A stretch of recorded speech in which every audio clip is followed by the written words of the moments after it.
2022 के विधानसभा चुनाव में समाजवादी पार्टी को हार जरूर मिली, लेकिन वोट प्रतिशत बढ़ा है। पिछले चुनाव के मुकाबले काफी अच्छी बढ़त मिली है समाजवादी पार्टी को।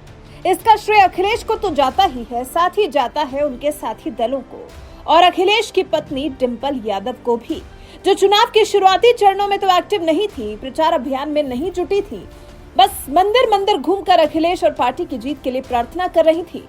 लेकिन जब 5वें चरण से उन्हें स्टार प्रचारक बनाया गया, उसके बाद से तो मानो चुनाव में डिंपल ही डिंपल दिखाई दी। पार्टी के पक्ष में डिंपल यादव काफी अच्छा समा बांधने में कामयाब हुई और सबसे बड़ी बात, पार्टी को डिंपल के प्रचार करने से फायदा बहुत ज्यादा मिला है। जिस सीट पर डिंपल यादव ने प्रचार किया है, जिस प्रत्याशी के लिए डिंपल ने वोट मांगा है, लगभग सभी इस सीट से जीतने में कामयाब हुए हैं, कुछ एक को छोड़कर। मतलब सभी प्रचारकों की तुलना में डिंपल यादव का रिजल्ट सभी स्टार प्रचारकों से अच्छा साबित हुआ है। ऐसे में संभव है कि पार्टी अपने डिंपल को चुनाव में प्रचार के लिए पहले न उतारने के फैसले को गलत मान रही हो, क्योंकि इस चुनाव में साफ साफ दिखा है कि डिंपल को प्रचार के लिए चुनावी मैदान में उतारना पार्टी के लिए काफी लाभकारी साबित हुआ है। संभव है कि अगर डिंपल को चुनावी प्रचार के लिए मैदान में देरी से उतारने की गलती सपा ने नहीं की होती, तो आज पार्टी की पोजीशन बहुत अलग होती, पार्टी की स्थिति और ज्यादा बेहतर होती। क्यों? क्योंकि 25 फरवरी से डिंपल ने प्रचार शुरू किया। पहला जिला था कौशाम्बी, पहली सीट थी सिराथू, जहां जया बच्चन, डिंपल यादव और सिराथू से सपा गठबंधन की प्रत्याशी डॉक्टर पल्लवी पटेल ने खूब समा बांधा था। ऐसा लग रहा था जैसे जनता डिंपल यादव को ही सुनने आई हो और उसके बाद उनका सीएम योगी के भगवा कपड़ों पर तंज, सीएम योगी के कपड़ों के रंग की जंग से तुलना कर डिंपल ने खूब सुर्खियां बटोरी थी।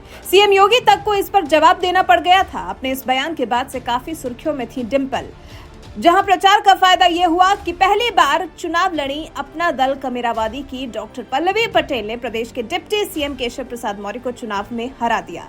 पल्लवी पटेल ने केशव प्रसाद मौर्य को सिराथू सीट पर लगभग 7,000 मतों से हराया है, जो कि अपने आप में एक बहुत बड़ी बात है। इसका श्रेय डिंपल यादव को ही दिया जा रहा है।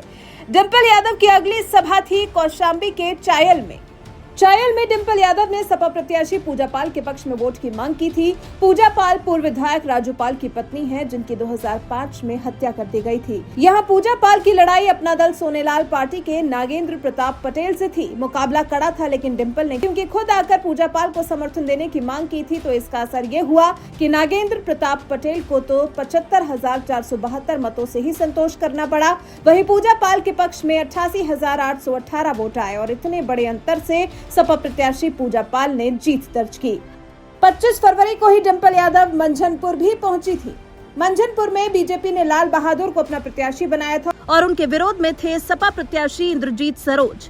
इनके पक्ष में भी डिंपल ने वोट मांगा और इंद्रजीत सरोज को जीत हासिल हुई। डिंपल की एक जनसभा का ही यहाँ ये असर देखने को मिला कि बीजेपी प्रत्याशी लाल बहादुर को 97,928 मत मिले, वहीं इंद्रजीत सरोज ने 1,21,506 वोट पाकर बड़ी जीत हासिल की।